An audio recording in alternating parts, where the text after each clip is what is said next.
been having some audio issues all day. Kind of hear double voice. Uh-oh. About me. Here we go.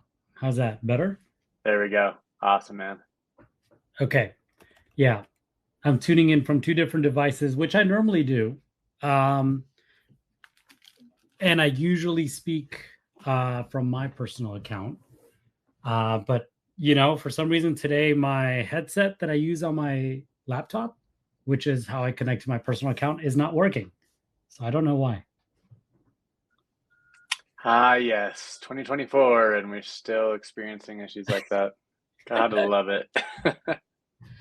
Yeah, no idea. I would reboot my computer, but gosh, you just never know. So I'm holding that off until the end of the day. Do a full reboot. There we go. It usually helps, right? Always helps. How's your day? How are you doing? Oh man, I'm doing great. Kind of it's been a week, but we're about to get a foot of snow up in the Colorado Rocky Mountains, and I'm about to ski aggressively. So things are looking up.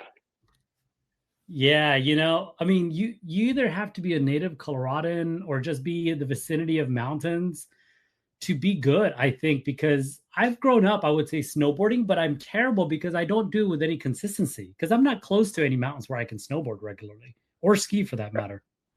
Right? Yeah. No, it makes all the difference.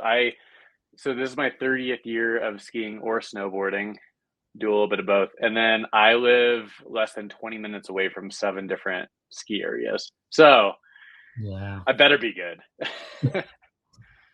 Yeah, no, you have no excuse. That's for sure. Right. I lived in Colorado for a couple of years, way back. And that's when I got into it. In my early 20s, I got into it and I started getting good. And then I moved back to Los Angeles, which is where I call my home. And, I just, since then, I probably go to the mountains like once every 3 to 5 years. So, yeah. Yeah, I'm trying to go like 3 to 5 times a week. I'm just coming off of an injury though, so it's been That's it's been right. much less than that. Yeah. Oh my goodness. Well, I hope you're feeling better. We're Thank going to you. tackle some fun conversations today, I hope. I know you and I have pretty regular conversations just overall because of the cool stuff that's happening over there and some of the stuff that I'm building that's integrating Gitcoin Passport. And I'm personally a fan. And I think for most people who know of and use Gitcoin Passport, I would say they're fans. Sure, there's a couple of, critiques here and there, but no product is perfect, especially as, we develop new concepts or try to make improvements. Sometimes we're going to break things. Sometimes we're going to make things 100 times better. And you know what? I got to say there are some valid critiques from some of the things that we've been doing, but it's all kind of made worse by us not communicating very well. So we're kind of on this massive campaign right now to make sure that people understand that we are constantly evolving and that those evolutions are very specifically keeping Sybil defense in mind. So everything that we're doing is laser focused on Sybil defense right now. So hoping we can get into some of those topics today. Yeah, no, 100%. And let's get into it. So before we get started, for anybody who doesn't know who you are, why don't you give us a brief intro, how you kind of joined Gitcoin Passport and some of the stuff that you've been doing there? Yeah, of course.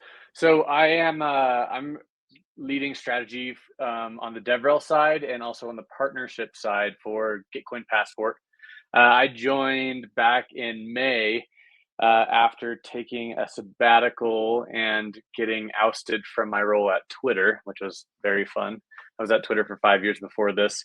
So this is kind of my first foray into the Web3 world, which is awesome. What a great way to kind of learn the Web3 world.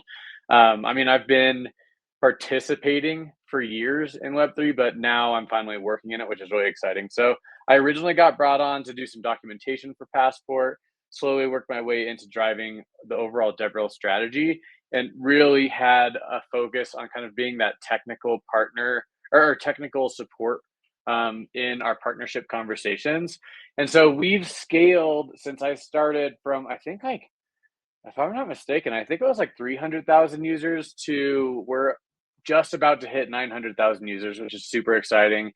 And I'm also pretty sure that we were under 20 partners when I joined, and we just crossed the 50 partner marker just recently here. So we have a ton of active partners that I'm working very hard to make sure that they're supported. We're releasing a bunch of new stuff, both on the like user facing side, but also today, in a matter of fact, right after this space, I'm going to be launching a brand new developer tool that's going to make integrating on chain Passport into partners way easier. It's going to be called the Gitcoin Decoder smart contract that we're going to be launching here. So we have a ton of going on, and I'm super excited to kind of be helping the Gitcoin team out and making sure all of this goes off without a hitch. Wow. I mean, Yeah. tremendous alpha. So for anybody who didn't know what the heck was happening at Gitcoin Passport, hopefully they just got like a ton of information, not just to get excited about, but to also go dig into. And we'll also talk about how people can, learn about these things and get more involved. Sounds like people already are. Sounds like you're going through a lot of feedback from some of the experiments and things that are happening over there. But, before we get into that, into the meat and potatoes of it, one of the things I wanted to say is, has anybody told you that you have a similar cadence in speaking like a walkie? No, actually, that's a first, but I will take that and run with it because, I mean, all hail Milwaukee. He is a poppy Gitcoin over here, and that's a compliment. I'll take it. Thank you. Yeah, no, 100%, man. Like I meant it as such. I wonder if Oh that's a yeah. Latin thing. I don't know, or just being around one another. I know I find myself sometimes imitating how other people speak, and hopefully people take that as a compliment and not as me, being rude. But it's like you hear how people speak, and suddenly you just start imitating that. Oddly enough, I don't get to hang out with Milwaukee as much as I would like, even with him being out in Boulder and me being in Colorado as well. I have worked with Kyle Weiss quite a Mm. bit over the years because he came from Twitter as well. He's very deep in the Gitcoin space as well, and he's shifting over to start working with us at Passport a little bit more, which is super exciting because he is a thought leader in the space for sure. So if I start sounding like Kyle Weiss, don't be surprised. Well, that's great, man. And yeah, it's certainly all meant as compliments. Lots of love. I love the whole Poppy Gitcoin. I think I saw one of your tweets recently talking about Poppy Crypto, which I think is italic. So I love the whole Poppy reference. As a Latino, I tip my hat. I think I just love that kind of mimetic, bringing Oh, it, dude, yeah. bringing the culture around. I mean, you are Papi Humpty, okay? So you're not immune from this. I'll take it, man. I'll take it. So, so you were talking about like some of the things that are happening over there and kind of the main thesis, I guess, if you will, of like what Gitcoin Passport is and represents and is building towards is like that Sybil resistance. Can you just introduce Gitcoin in general, kind of where it's been, where it's at, and maybe we can also talk about where it's going? Yeah, absolutely. Gitcoin is deep in the Web3 space. Been around for a while and is one of those well-known brands in the space. But here's a quick overview. So Gitcoin equals grants equals growth, really, in our mind. So our primary product really is Gitcoin grants and the supporting products around Gitcoin grants. So that's a grant system that's built on quadratic funding. So really awarding, we have a pretty massive matching pool and work with other partners that make matching pools available.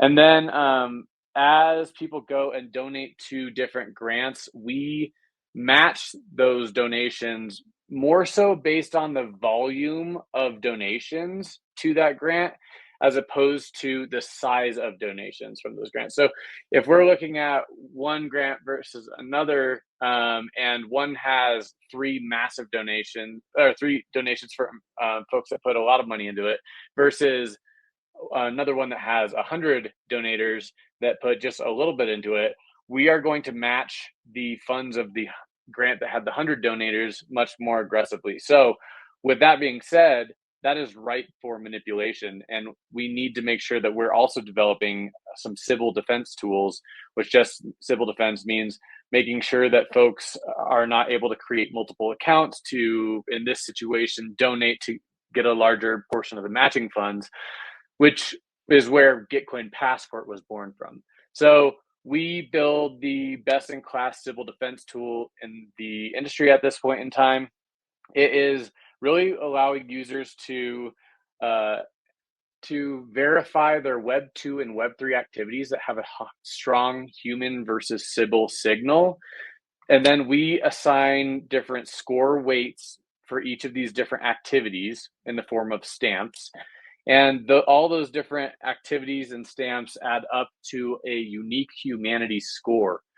So then once you have that score, once you go create a passport, attach all the stamps, you get this unique humanity score, which our partners who are looking to use civil defense will then look for a score over, let's say, 20 to be able to participate in that program. So our partners are, of course, quadratic funding, like I was just mentioning with Gitcoin, but there's also quadratic voting. We're definitely involved in a lot of different governance use cases. Our bread and butter is kind of rewards. So we're protecting some airdrop multipliers at this point in time, and also looking to, we like are protecting some NFC drops. And another one is like kind of community engagement and community access. So for example, we just kicked off a rather large campaign with ZK Sync on Guild that is gating access to different tiered roles for their Discord. So like the standard flow is user goes, creates passport, gets their or attaches a bunch of stamps, gets a score, hopefully over 20, and then goes and participates with one of our partner programs, and is able to prove that they're human and not a civil that's trying to take advantage of that program. There's a lot more to it, but I'll kick it back to you on Yeah. that front. No, I think you've actually positioned kind of like the next question quite nicely there. You talked about stamps, you talked about scores, you talked about partner programs. So for anybody who's curious, I think it's passport.gitcoin.co, right? People can go and Yep. check out the different, like, first of all, signing in with your, MetaMask or Web3 wallet. And then you can actually easily see on that platform, like all of the different stamps that are available. There is maybe a for someone who's looking at that from the outside looking in, maybe not someone who's like so deeply into it like yourself or myself, having used Passport for years now, a lack of context between the relationship of stamps and scores. Like, how are those scores determined? What is the value of scores overall? Yeah. Oh, totally. So since we are laser focused on civil defense, we really have to make sure that we are partnering with stamp partners that are inclusive, like that people from around the world and from different socioeconomic classes can participate in. But also, we got to make sure that each of those activities that are included in those stamps do have that strong civil versus human behavior. So every once in a while, we will revisit our stamp offering. We will kind of take a holistic view at the different weights that we attach to each of those different activities, and we'll make adjustments. Maybe we'll remove a stamp. For example, we just removed the Facebook stamp because of actually some authentication issues, or we'll add a new stamp, or we'll make an adjustment to a stamp just to make sure that it is looking at activities that civils aren't gaming. And then we'll also make adjustments to those passport weights. So this really is like Sybil's be Sibilin. They have like whenever we kind of release a new layout of stamps or a new set of passport weights, we are essentially releasing a roadmap for Sybils to be able to figure out how to game the system so that they can go farm an airdrop, or they can go manipulate a governance vote. So we have to consistently keep an eye out for Sybil behavior changes and make adjustment to these stamps and these activities that we're verifying. So, for example, just recently, we just made an update to our ETH activity stamp. What we did was we noticed that Sybils were starting to game the ETH activity stamp.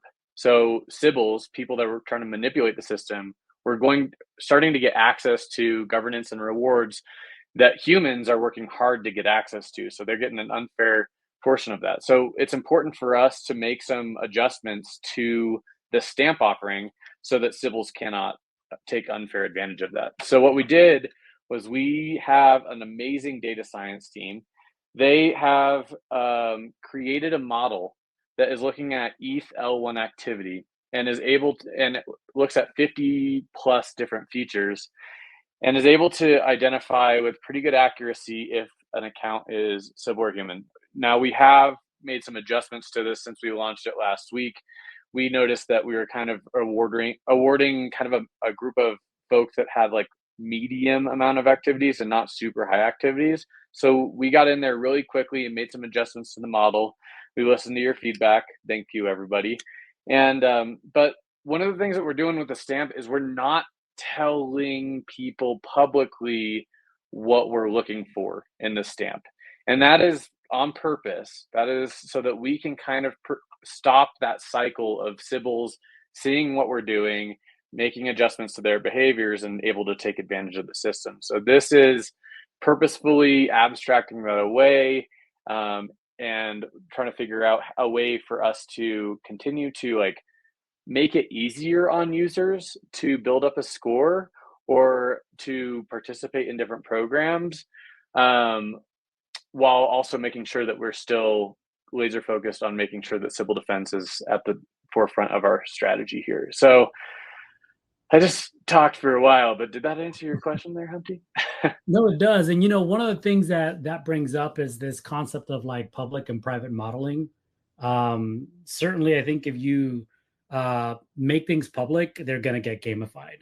One of the things that I've personally found, just being in this, building a product in the space of loyalty and retroactive rewards, is that if you look at like historic data, it's much easier to publish kind of what those models look like, right? Because someone can't retroactively make those changes. This is usually things that are recorded on chain or even off chain. And then you kind of derive a model from that activity and say, hey, you've done some really wonderful things in the past. Let us give you a reward for that.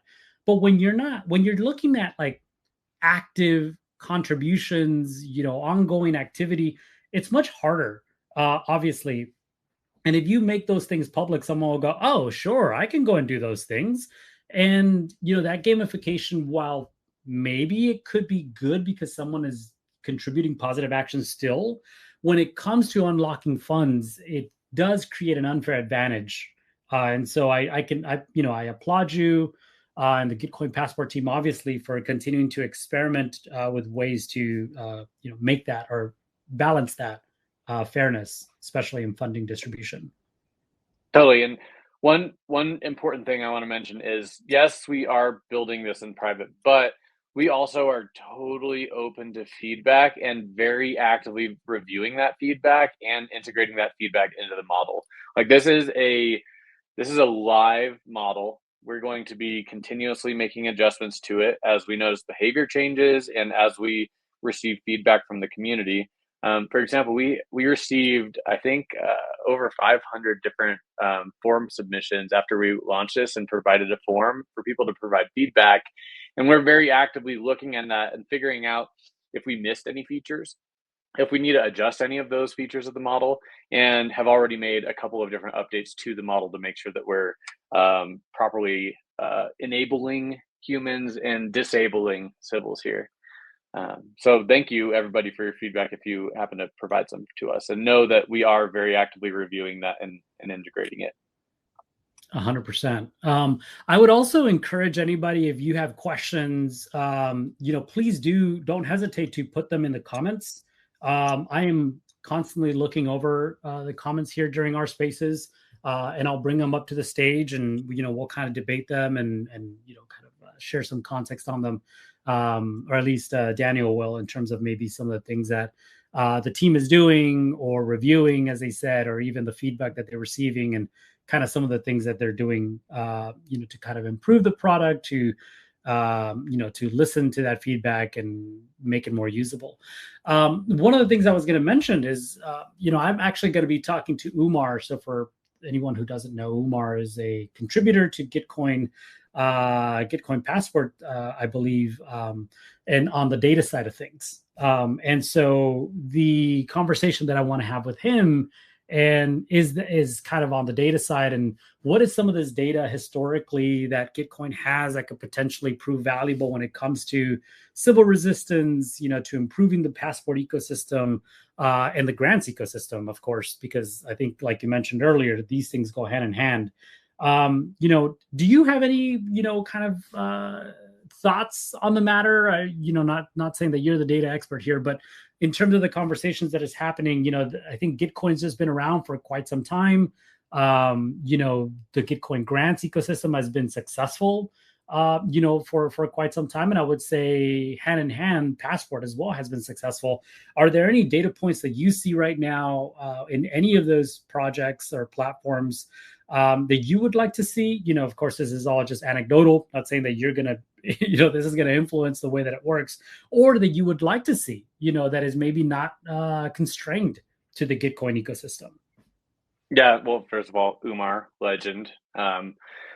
Definitely a good guy to have on your team. He's actually the only data guy, I believe this is true. He's the only data guy at Gitcoin that's not working on the Passport team. So we obviously partner very closely with him. And earlier I kind of mentioned that we look at the data and I try to identify Sybil behavior and how it's evolving.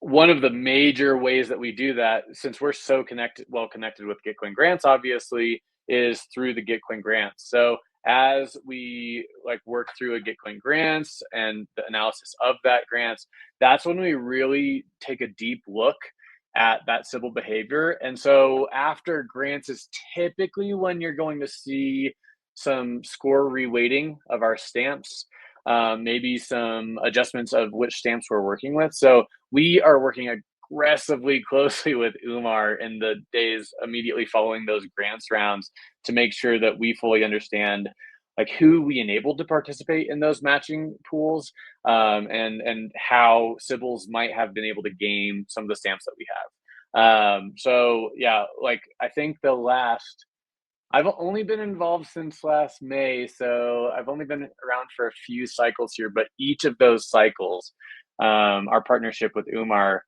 really helped us better understand Sybil behavior. And, it's not just the Gitcoin grants that we have data partnerships with. We do have to be very careful with our data partnerships because we are privacy preserving. I don't think a lot of people understand that, we do not really store much data about you. When you verify Twitter, for example, you sign in and authorize Twitter, we make note of those activities, and then we throw away all of the other data. We do not want that data. We want to make sure that we're not doxing you or storing any data from you that's not necessary. So when we are trying to do partnerships and understand behavior, we do partner with a lot of our stamp providers to a certain extent, but only if it's still adhering to our privacy preserving principles. So that's why it's our relationship with grants is a little bit stronger, just because we're kind of working for the same company. But we that principle for us is very, very important, and we're going to continue sticking to that principle throughout some of the evolutions that we have here coming up. That's actually really good, and thank you for making that clarification point, because I don't know, for me, it's you get to a point of recognizing and trusting a brand that you probably don't ask the question that you should be asking. But that's a really good one, in terms of the relationship between your Web3 identity and any verified, connection that you make using Passport and gaining that stamp. It's good to know that that is not recorded and in perpetuity, a part of your digital identity. I guess, would you be able to maybe add just a little bit more context? Is that then a cryptographic proof? How is that stored, that stamp? Or is it just we've recognized that you've signed in with that account, we will then give you that stamp, and there's nothing else beyond that? That the latter. We literally just look for making sure that like that activity has actually been accomplished, that the stamp includes. We verify that activity and store that in ceramic, and then we get rid of the OAuth or whatever other credentials we need to be able to um, make that connection to that user's account. That's awesome. Yeah. Okay, great. And I'd be remiss if I didn't talk about like decentralized identifiers and verifiable credentials. Obviously, we're talking from the Ontology account here. That's where we're hosting this space. And so, being that they are for a long time developing a lot of the technology supporting DIDs and VCs, and maybe even some abstracted, attestations using SPTs. I would really love to see or hear. I know we've talked privately about this. I don't know if you wanted to talk about anything publicly in terms of maybe some of the ideas that you personally have or that Gitcoin Passport has in terms of like how DIDs and VCs could be incorporated onto the platform, or if they're not considering them at all. Yeah, for sure. We are definitely thinking about this space right now. Um, Initially, right now, we are concentrating very heavily on simplifying the user experience. So, um, and I'll get back to the DID thing in 2 seconds. So, what we're really working on right now is like this ETH activity stamp, this model. We're hoping that eventually we can just make like an endpoint available to our partners to be able to make a request, see the results of that stamp, and then make a decision on whether to enable someone to participate in that program or not based on these models. So, like, completely removing the requirement for users to go through and jump through a bunch of hoops to assign a bunch of stamps to their profile. Like, we will probably have that always be like a backup in case someone wants to contest our model's results. But so that's what we're concentrating on right now. In the near future, we are going to start trying to figure out how to enable you to have multiple different wallets associated with one account. Of course, in a way that you're not doxing yourself. We don't want to we want to make sure that people cannot make connections between your different wallets by looking at any passport data, of course. So I'm super excited to be joining this ontology space right now, because this is one of the avenues that we'd very much like to start exploring here in terms of like account abstraction. That is super important. Like, people don't have just one wallet. I mean, some people obviously do, but it's a really good best practice for you to have a hot wallet and then maybe a cold store wallet for the more expensive NFTs that you bought or like the bulk of your investments. So we want to make sure that you can be rewarded with like a higher passport score, or us recognizing you as more human through our models by enabling you to attach multiple different wallets that exhibit human behavior. Of course, multiple different wallets that are exhibiting Sybil behavior is another thing that we definitely have to be thinking in this respect. That's literally what we're trying to protect against, obviously, but we also want to make sure that like that human behavior of having multiple wallets is rewarded as well. We actually just got off a call with PSE not too long ago, and had a great conversation about this, and are starting to much more aggressively explore what to do with this account abstraction. There are some very tricky points with it, specifically around nullifiers, that we have to really kind of iron out, and we're hoping to kick off some conversations with some industry leaders on how to best handle that. But that is definitely, a little further down the road than what we're concentrating on right now. First off, ease of use for users, and then kind of tangentially ease of use for integrators. And then secondly is just making sure that we're continuing to evolve as Sybil behavior evolves. But then we are definitely going to be concentrating on that account abstraction, making sure to connect multiple wallets in the near future here.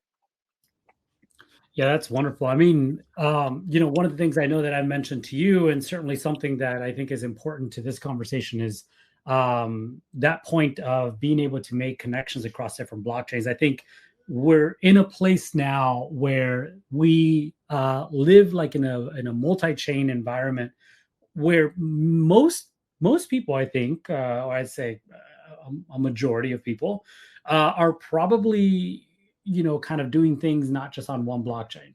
I know certainly when I started in this ecosystem, that was not the case. I started in one blockchain, then quickly I started exploring different blockchains. And in fact, Ethereum was never even my first blockchain that I started exploring. I came by way of Tron, and then through Ontology, and then like 5 or 6 other blockchains before I even came to Ethereum. And so there is all of that activity that I've been a good actor and contributor across different blockchains for much longer than I've been on Ethereum. I think Ethereum probably has, I don't know, a 3 or 4 year history for me. But if you go back like 6 or 7 years, you can see it's like, oh, Humpty's been, an active contributor, creating projects, adding value to different communities. And it would really be great for me to be able to capture that reputation, if you will, and bridge it over when it comes to my public goods funding, on a platform like Gitcoin grants, through Gitcoin Passport. So I think that that's a really wonderful initiative. You're nailing our roadmap right now. Thank you. So yeah, this ETH activity stamp is specifically looking at L1 activity. We know we need to continue to develop additional models here. We're also thinking about an NFT model, a POAP model, and also specific models for different L2s. Like L1 activity is quite different from L2 activity. So we kind of have to go back to the drawing board and come up with a different set of features for each of these different models here. So I am pretty excited. We have a citizens round coming up here, and we want to kind of open this up to see if any citizens are interested in helping us develop these models. For example, like we have some super smart data scientists thinking about this, living this, breathing this, and helping us put together the ETH L1 model. But we are going to kind of see if there's some folks out there that are interested in helping come up with different feature ideas that we might include in, like, once again, the NFT, the POAP, and different L2 models. So there might be some partnerships with those L2s specifically to help try to look at what activity on there has strong human versus civil activity or signal. So that is something that we're continuing. That's kind of still in that like first bucket that we're concentrating on, of making the user experience much easier for users. Is making sure that we're not just looking at L1 activity. I'm barely on L1 anyways. Like, gas fees are ridiculous. So I'd much rather for there to be some L2 activity models, and that's definitely coming up in the future here. Well, it's funny. Okay, so it's interesting, not funny that you mentioned that, because I was thinking, is like, would Gitcoin Passport be open to open sourcing, these models? And the reason why, obviously, for anybody who doesn't know, Gitcoin and open source are, kind of go hand in hand. You don't need to read too far into the documentation, or even like, I think the main website, for you to kind of see the relationship between what Gitcoin stands for and the open source movement. But I also just finished reading Read, Write, Own, which is Chris Dixon's new book. And it just, to me, that almost seemed like a love letter to open source software. And in it, I just felt so much of what Gitcoin stands for, which is, the composable modules, or the Lego, kind of Lego blocks that are open source software. And how that allows you to build faster and more efficiently, and some would say even more cheaply, because you're basically working or collaborating with different developers that are building different products. And so when I think of like these models, these could certainly be open source models, or if platform is developing models and issuing rewards. These rewards themselves could be primitives that are used, in lieu of models because they've already been rewarded based on a set of requirements that then say, oh, this will be issued and rewarded based on this activity, as I mentioned before. So it's really good to hear that Gitcoin Passport is considering, if not has already considered, setting that up through the latest citizens round. Since you brought it up, would you mind sharing what is the citizens round then? Yeah, for sure. Well, first of all, to address your last point there, this is a tough situation. Obviously, we want to be as open source as possible. And a matter of fact, there's a couple of developers out there that have completely forked Passport and is kind of developing a new Passport specific for like non-EVM blockchains, which is awesome. We love that. They're kind of difficult to support because we don't know those other ones as well as EVM right now. But it's great to see that. Now, like I mentioned earlier, like when we adjust our stamp and activities that we're looking for for that human versus signal or human versus Sybil signal, we've previously given Sybils their roadmap for how to game our system. So open sourcing these models could be a challenge for us because we don't necessarily want to tell Sybils exactly what they need to do to be able to game the systems and take advantage of our partners. So I could imagine a world where these are like semi open sourced, where if you can prove in a verified like way that you're a human and that you're interested in participating in this and not like, exposing the inner secrets of these models to bad actors, maybe we would, allow you to help participate, or just open up different feedback sessions where people can submit ideas and then us incorporate those ideas into these models. So it's a tough balance. I love building in the open, but when Sybils can like figure out the system, that's a challenge for us. So I'm sorry to everyone who wants more information about our ETH activities stamp, but just behave well. And if you think that you should still deserve it, and we didn't award you any points, we do have some feedback mechanisms that you can explore to help us further develop that model. So that was the first point. Second point, citizens round. So we have this lovely program called the Gitcoin Citizens Round, where we enable, we either retroactively or proactively fund citizens' activities that are furthering the goals of Gitcoin. So I just had a meeting the other day about planning for our next one that's coming up here soon. We haven't really publicly posted much about it yet, but you will be hearing much more about it soon. I specifically came up with a list of different things that we would like to recommend for citizens to help us out with on the Passport side of things. And if you participate in those activities, you're opening yourself up to be retroactively funded through this citizens round, which is really exciting. So some of the things that I put down on this list are helping us develop tutorial content for our developers and sample apps, or helping us develop thought leadership content for civil defense in the reward space or in the governance space, or even just kind of coming in and helping respond to some different social media posts that we see that are like responding or talking about us. Like even that could make you or qualify you for receiving some funding through these citizens round, which is pretty awesome. So if you follow me, and then I'm going to be jumping on another space here in a couple of weeks where I'm going to be discussing a lot of this at greater length as we kind of start to roll out the next citizens round here. But we're pretty excited about this. We've seen some good work on this in the past, as you know, Humpty, I believe. And we're excited to continue this program for at least a couple more rounds, which is super exciting. Yeah, heck yeah, I know about this. I was actually, I'm thankful for having been recognized in a previous Gitcoin Citizens round myself.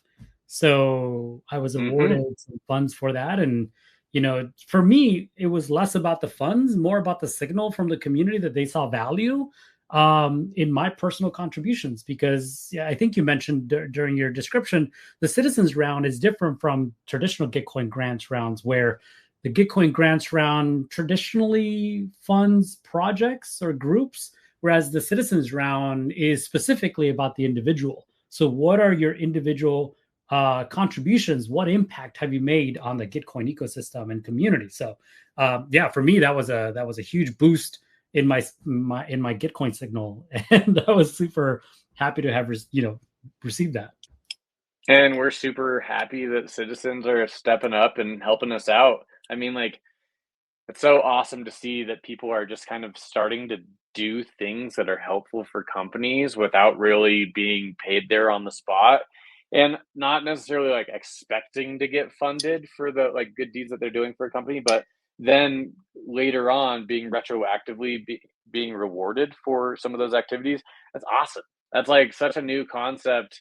And I think it's going to really encourage a lot of behavior and a lot of like strong community trust and growth for companies that take advantage of programs like this. Yeah, 100%. I mean, I think because we've had these conversations, like I said before, but for me, public goods, retroactive rewards, RPGF, all of these things are kind of a cultural shift in the way that we look at work, the way that we look at being paid for the work that we do, and just generally impact. I think that these are wonderful tools and certainly ones that I wish to accelerate personally. So I've added those to my own personal mission in terms of the work that I do and what I can, contribute, I guess, in terms of being able to add value and develop systems and products to be able to support that too. Love it. Yeah. Absolutely love it. Thank you. Yeah. So, I guess just to kind of get back on the passport thing, one of the things that I was thinking about, especially as you were talking about, or we were talking about open source models and maybe how that's not the way. Currently, though, there are stamps, and these stamps are usually issued, or should I say, yeah, they're issued for things that you might have accumulated or done elsewhere that isn't Gitcoin, right? So POAPs is a good example. So if you have POAPs and you've earned those, that is one signal, maybe a low signal, but still a signal that you've created value and made an impact or showed up just in general. How could an organization go about saying, I think these are meaningful primitives that could be used in Gitcoin Passport? Like, what is like the route for them to go if they wished to participate in that ecosystem as well through the attestations that they've made or issued, I should say, to their community?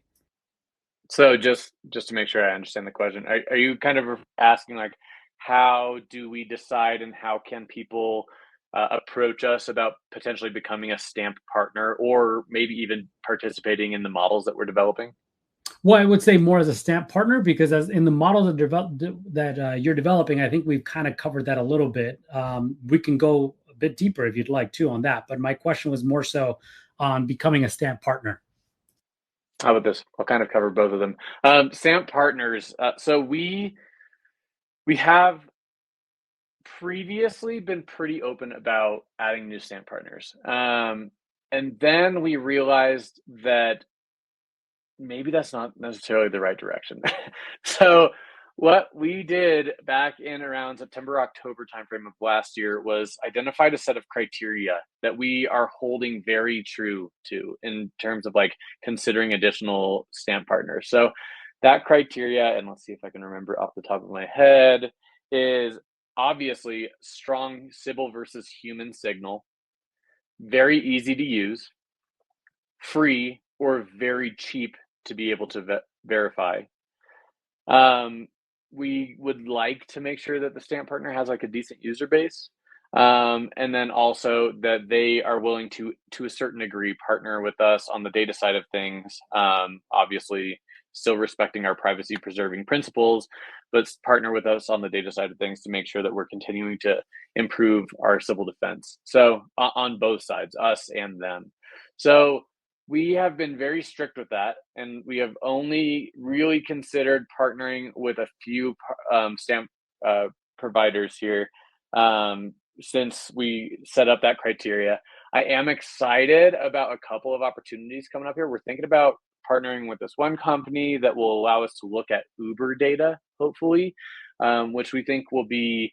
I mean, obviously, a lot of people already Uber around, so they have some data in that bucket. So we're considering kind of releasing an Uber stamp, um, but we're like I mentioned earlier, kind of concentrated on this model idea.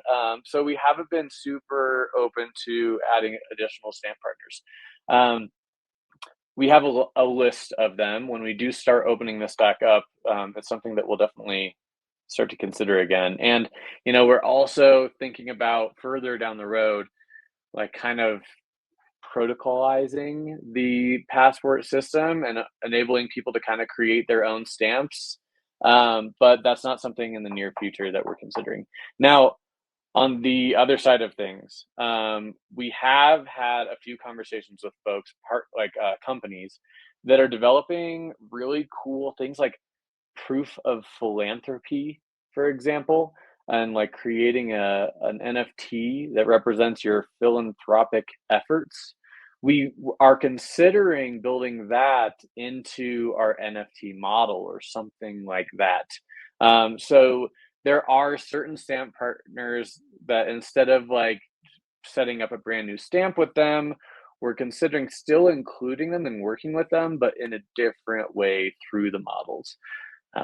So yeah, definitely opportunity still. We do want people to still approach us if they think that they do fit that criteria that we mentioned earlier.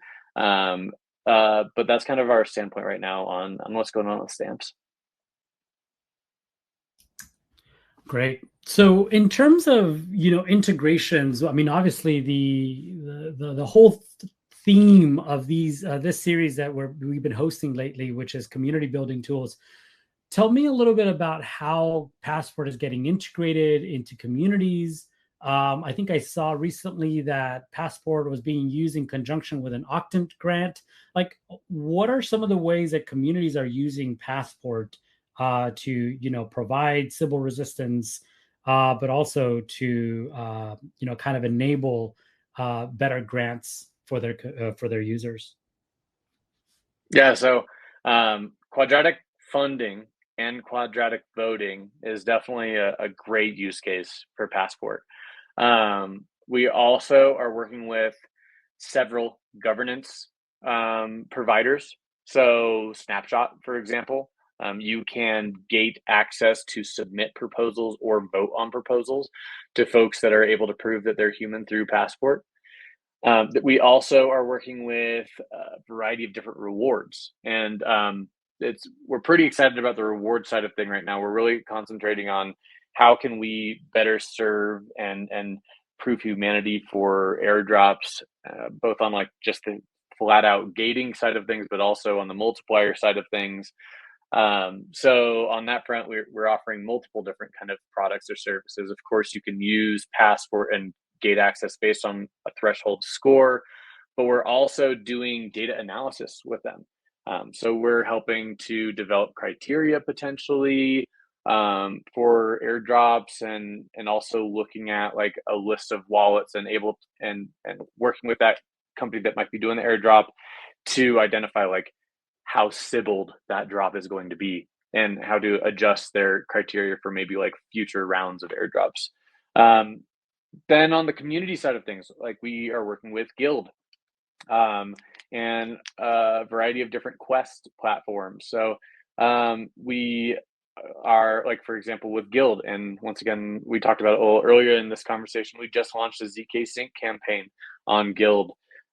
We They are gating access to their different tiers of Discord access using Gitcoin Passport. So really, those are kind of our primary use cases. Anywhere that Sybils are trying to manipulate, we are very useful though. And how those folks integrate with us, there's kind of two different ways, and about to be a third. So we do have a API that's free to use. You can just go to score.passport.gitcoin.co to get a pair or an API key and set up a score. Super easy to use as well. So the majority of people are currently using our Passport API when they're integrating with us. We do also make available smart contracts. So it's optional for users to push their stamps and their score on chain. But if they do, there are attestations that are created on EAS or Verax, depending on the network you're using. And then we make smart contracts available to developers to be able to access that data. So literally, let's see here, in 10 minutes or so, you're going to see a tweet coming out from Gitcoin Passport about a brand new smart contract that we're launching. Well, sneak preview. So that should make it easier for on-chain use cases of Passport data. The third thing that we're launching here very shortly is we're migrating to Compose DB, so that folks that are building with Ceramic and Compose DB can very easily access our data. We also have an upcoming partnership with Orbis that should be coming down the pipeline in a couple of months here, which we're super excited about. So plenty of different tools for developers to access this data and to integrate with us. I personally am helping build a lot of our documentation and tooling. So if you have any feedback, I'd love to hear it. We think it's pretty easy, but developers always have different perspectives on that. So please do let me know. Would absolutely love to hear that. But yeah, that's kind of what our developer platform looks like. All of that is free to access this data. The only revenue that we're generating right now is if we're building like a custom dashboard for someone, so that's like, if we're actually setting up a unique password that has like individual branding for a partner, or if a user pushes on chain, there is a $2 fee to push on chain, and that's mainly to cover some of the tech underlying that, as well as any revocations that we might have to do if we notice that someone pushed on chain and is civilly. So yeah, we're obviously eventually we'll be looking into more revenue streams in the future, but for developers, like, come and use our data. Like, we want to help you protect your programs from civils, and we're pricing our developer tools at $0 to make sure that that's available to you. Wow, if that's not a call to action, I don't know what is. Honestly, I think that there's just so much there for anybody interested in, not just learning more, but actually getting involved. I know I personally was kind of playing around a bit with the on-chain attestations. I started with that back at Permissionless. In fact, I participated in a hackathon, which, hey, I'll pat myself on the shoulder a little bit. I got a bounty from Gitcoin Passport, so that was cool. So definitely a lot of work being done there. Yeah, thanks. Yeah, in terms of the documentation, I would say, look, everybody, if you're listening and this sounds interesting to you at all, we've given the link before, passport.gitcoin.co. If you find yourself contributing, to this, that's the citizens round, like I mentioned, it's coming around. Advocate for yourself, share with the community what you've done, and there's an opportunity potentially to get retroactively rewarded as well. I know I'm going to be actively looking at people who are contributing, in particular to Passport, as it's I think it's probably the tool that I use the most of the Gitcoin stack, and I want to be rewarding people also. So that's my personal call to action. Anything else that's we failed to mention, left unsaid, that we should be talking about here, Daniel, as the hour's coming to a close? Not necessarily. Just thank you. Was very excited to chat here. I just posted a link. I will also be posting a link to our feedback form for the ETH activity stamp in the comments here. And keep an eye out on the Gitcoin Passport Twitter account for this update that I'm about to share about our brand new smart contract that we're launching. All right. Well, I mean, that's a lot to take in there. Definitely, please do give Daniel a follow if you're here live listening. If you're listening to the playback, you can follow Daniel at I believe it's pronounced Lebrat, Lebraat, here on the X platform, and also give Gitcoin Passport a follow. Thanks for coming, Daniel. This has been a really fun chat. Awesome. Yeah, totally, man. Thank you very much. Let's do it again. Cool. Definitely. Chat later. Bye bye. See ya.